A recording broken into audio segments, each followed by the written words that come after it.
આજના આ વિડીયોમાં આપણે વાત કરવી છે શેર માર્કેટ ફાઇનાન્શિયલ યર 2026-27માં શું રહેશે, શેર માર્કેટનો સિનારીઓ ફાઇનાન્શિયલ યર 2026-27માં કેવો રહેશે। તો આને લઈને જો આપણે વાત કરીએ તો 6 થી 7 મુદ્દા એવા છે કે જે આપણે ધ્યાનમાં લેવા પડે। પ્રથમ તો આપણે અત્યારે જોઈ રહ્યા છીએ કે વોર ચાલી રહી છે, અમેરિકા અને ઇઝરાયલ ઈરાન ઉપર વોર કરી રહી છે, એટેક કરી રહ્યા છે।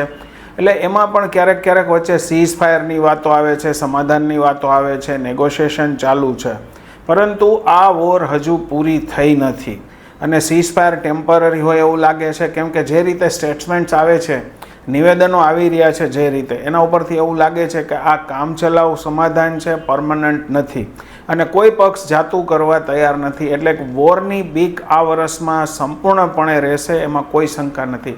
રશિયા યુક્રેન જેવાની લડાઈ હજી પૂરી નથી થઈ, તો ઈરાન અને અમેરિકા ઇઝરાયલ જે લડી રહ્યું છે ઈરાન સામે, એ વોર તાત્કાલિક પૂરી થાય એવી શક્યતાઓ ઓછી છે।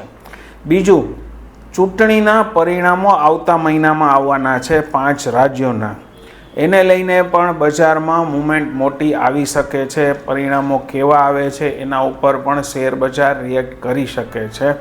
ત્યાર પછીની વાત છે ક્વાર્ટરલી રિઝલ્ટની, એટલે કેલેન્ડર યર 2026ના પ્રથમ ક્વાર્ટરના અને ફાઇનાન્શિયલ યર 2025-26ના છેલ્લા ત્રિમાસિક પરિણામો જે આવશે એ નબળા જ આવે છે અને હજુ પણ પરિણામો આવવાના બાકી છે। જે શરૂ થયા છે એમાં પણ થોડોક એવું કહી શકાય કે ઓછા વત્તે અંશે એમાં પણ આપણને રિઝલ્ટ નબળા જોવા મળી રહ્યા છે। હવે વાત કરીએ 2026-27ના ફાઇનાન્શિયલ યરની, તો એના પણ પ્રથમ ક્વાર્ટરના પરિણામો ખૂબ જ ખરાબ આવશે, કેમ કે અત્યારે જે વોર ચાલી રહી છે, એક્સપોર્ટ ઇમ્પોર્ટરને જે રીતે મુશ્કેલીઓ પડી રહી છે, એટલે કે રિઝલ્ટ ખરાબ આવવાની શક્યતા આપણે એપ્રિલ, મે, જૂનના ક્વાર્ટરની પણ જોવાઈ રહી છે।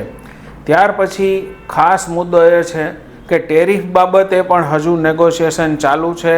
ટ્રમ્પ સાહેબ જેવા લડાઈમાંથી ફ્રી થશે તો ટેરિફનું ભૂત ઉપડશે અને ટેરિફનો પણ ડર આપણને જોવા મળી રહ્યો છે। એટલે કે વોર, ઇલેક્શન, ત્યાર પછી ક્વાર્ટરલી રિઝલ્ટ અને ટેરિફ, આ 4 મુદ્દા છે।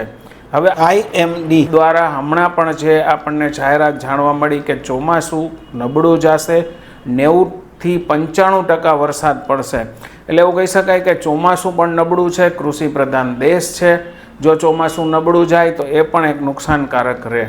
ત્યાર પછીની વાત છે FIIની। FII સતત શેરો વેચી રહી છે અને હજુ પણ વેચતી જ જાય છે। FIIનું શું એક્શન છે, કેવી રીતે FII રોકાય છે કે નથી રોકાતી, કે વેચવાલી ચાલુ રાખે છે કે નહીં, એ પણ મુદ્દો મહત્ત્વનો શેર બજાર માટે ફાઇનાન્શિયલ યર 2026-27માં સાબિત થશે। ત્યાર પછી છેલ્લા મુદ્દાની વાત કરીએ તો જે રીતે આપણા રૂપીનું ડિવેલ્યુએશન થઈ રહ્યું છે એ પણ મહત્ત્વનું શેર બજાર માટે સાબિત થશે, કેમ કે રૂપિયો સતત ઘસાતો જાય છે। ગયા વર્ષમાં આપણે ફાઇનાન્શિયલ યરમાં ઘણો બધો રૂપિયો ઘટ્યો છે, ડોલર મજબૂત થયો છે, એટલે કે આપણું જે કરન્સી છે એ પણ તૂટતી જાય છે, એટલે એ પણ મુદ્દો મહત્ત્વનો છે। એટલે 2026-27માં તાત્કાલિક એવું કોઈ દેખાતું નથી કે મોટી તેજી થાય અને આ આખું વર્ષ આ બધા મુદ્દાને જોઈને જ માર્કેટ ચાલે એવું લાગી રહ્યું છે।